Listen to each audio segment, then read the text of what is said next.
आइए आज मंजिल गुरुकुल में कबीर पंथ के बारे में पढ़ते हैं। जैसा कि इसके नाम से ही स्पष्ट है, कबीर पंथ, कबीर का पंथ, कबीर के द्वारा अपने वाणी वचनों से बताए गए मानव जीवन पद्धति या दर्शन को कबीर पंथ कहते हैं और इसके बताए मार्ग पर चलने वाले लोग या समाज को कबीरपंथी समाज कहते हैं। छत्तीसगढ़ में कबीरपंथी समाज बहुतायत में निवास करते हैं। कबीरपंथ के प्रमुख जो है कबीरदास जी हैं और कबीर ग्रंथानुसार कबीरदास जी जो है वो सतयुग में सत सुकृत साहेब के नाम से, सतयुग में सत सुकृत साहेब के नाम से, त्रेता युग में मुनीन्द्र नाम साहेब के नाम से, द्वापर युग में करुणामय नाम साहेब के नाम से इस धरती पर प्रकट हुए थे और कलयुग में कबीर साहेब के नाम से इस धरती पर प्रकट हुए हैं। कबीरदास के जन्म के बारे में पुख्ता प्रमाण अभी तक नहीं है, लेकिन यह माना जाता है कि काशी के लहर तारा के नामक तालाब पर जो है कमल पुष्प के ऊपर के नवजात शिशु के रूप में प्राप्त हुए हैं। तो आइए कबीर पंथ के बारे में और आगे जानिए।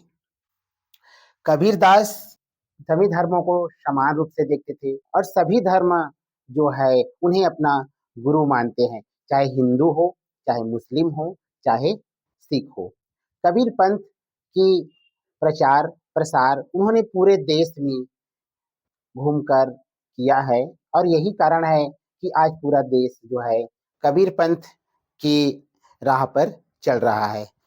कबीर पंथ में हिंसा का कोई स्थान नहीं है और इसी वजह से यह मानव जीवन पद्धति के उच्चतम स्तर को प्राप्त करता है कि हमारा जन्म किस उद्देश्य से हुआ है और उस उद्देश्य को प्राप्त करना ही मानव जन्म का मेन कार्य होता है। तो कबीर पंथ मानव जीवन की उत्कृष्ट या उच्चतर पद्धति को बताता है जिससे हम अपने मानवता के कर्तव्य को पूरा कर सकते हैं। कबीर धर्म के प्रचार के लिए कबीरदास जी ने पूरे भारत में दौरा किया। उनका सिद्धांत था कि कबीरपंथ का सिद्धांत है एक ईश्वरवाद, यानी वो एक ही ईश्वर को मानता था। उनका कहना है कि ईश्वर एक है और वो सभी जगह जगह विराजमान है।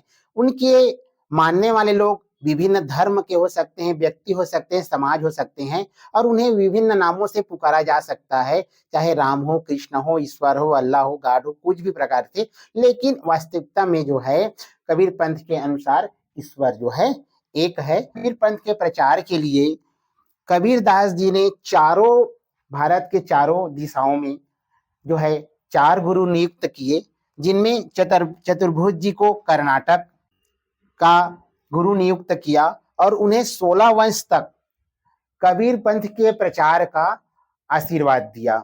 दूसरा है बांके जी को दरभंगा का गुरु नियुक्त किया और उन्हें 27 वंश तक, उनके 27 वंश तक कबीर पंथ के प्रचार प्रसार की जिम्मेदारी सौंपी।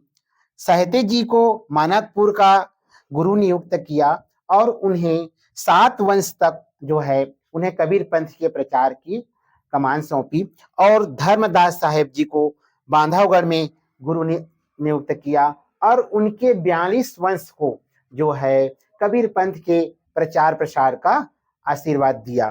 तो वर्तमान में इन सभी में जो ज्येष्ठ शाखा है वो बांधवगढ़ शाखा है और बांधवगढ़ से धनी धर्मदास जी साहब ने जो है कबीर पंथ का प्रचार प्रसार किया है। कबीर पंथ में जो पूजा पद्धति है उसे चौका आरती के नाम से जाना जाता है। चौका यानी कि चारों दिशाओं के गुरुओं का, यानी चारों युगों के गुरुओं का सम्मान करना, गुरुओं का आशीर्वाद लेना या चारों दिशाओं के में जो गुरु नियुक्त किए हैं उनको नमन करते हुए कार्य संपन्न कराना। कबीर पंथ में किसी भी कार्य के लिए चौका पद्धति किया जाता है और यह जो है चैतन्य गुरुदेव की पूजा का विधान है, जिसमें चैतन्य गुरुदेव की पूजा की जाती है, चारों ओर की गुरुदेव की पूजा की जाती है।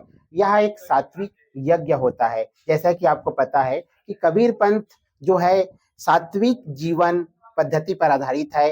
कबीर पंथी लोग ना तो मांस, ना तो मदिरा, न ही कोई अन्य हिंसा पर विश्वास करते हैं, यानी कि ये जो है सभी कबीरपंथी समाज में जो है वो वर्जित है। इसीलिए कबीरपंथी समाज जो है सादा जीवन और उच्च विचार के अनुसार अपना जीवन यापन करते हैं। तो उनके पूजन पद्धति को चौका आरती कहेंगे। साथ ही साथ वो जब कबीरपंथी एक दूसरे से मिलते हैं तो उन्हें साहेब बंदगी से अभिवादन किया जाता है। इसका अर्थ होता है साहेब यानी कि ईश्वर, यानी कि भगवान।